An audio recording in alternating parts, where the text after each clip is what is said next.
Dawira Dugan Kisala Boo Boo.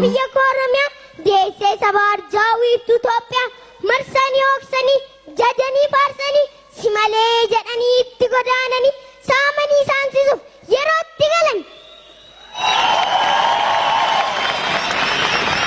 saamani saamsisuuf yeroo itti galani sirna guddifachaa yoom jifuu guutanii yoom eebbise abbaan gadaa yoom damma muuxachiise yoom baksaa cubbachiise yoom aannan unachiise yoom maadaa kakuu galche yoom dhiigaa foon taasise dureettummaa laalanii dabattoon kadhatanii keessa oolanii bulanii humnaan kaadhimmatanii saarjariitti ta'anii keessa sakatta'anii shira diinni raawwate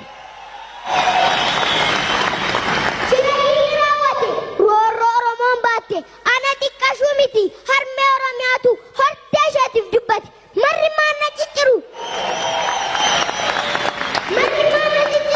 kaleena keessaa baasu diruu kiyya tuttuqu kaansariin natti naqu somba kiyya harkisu qilleensattiin argamsu hadhooftu kiyya dhoosu warqii na keessaa baasu na saamaniin kuufanii gootaraa gumbii guutu hambaatti na kuufatu isfiis baankii kaawwatu arraba na dachaasu daba isaanii akka dhofsu honnee na babbaqaqsu sodaa na keessa labsu ija na tuttumatu laalcha na laaffifatu sammuu kiyya jallisu aarsaa taatee balleessu beekaa koo mankaraarsu shoror keessaa taasisu caasaa koo burjaajessu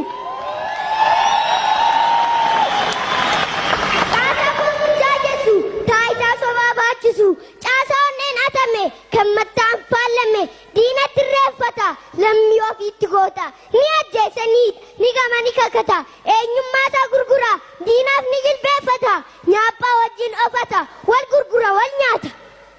dhaloota hangafummaan keenya diinaan haguugame wal dhaga'uu dinnee kontiroobaandistiif karra keenya saaqne damma nuti nyaannuuf daawwataa godhamne mirga abbummaa qabnu dabarsinee laanne mana ofiif keessummaa lammii ormaa taane jilbi keenya laafee mataan lafa laalle obsinee jiraannus birmadummaa nafe sabummaa qoodamne buqqa'uutu dhufe garuu gootni Oromoo kalee dhiiga isaa caccabsee ofii aarsaa ta'ee dungoo nu qabsiis duudhaa sirna gadaan muudee nu hanqoomse har'a maaltu dhufee dararamnee buluuf onnee nu laaffise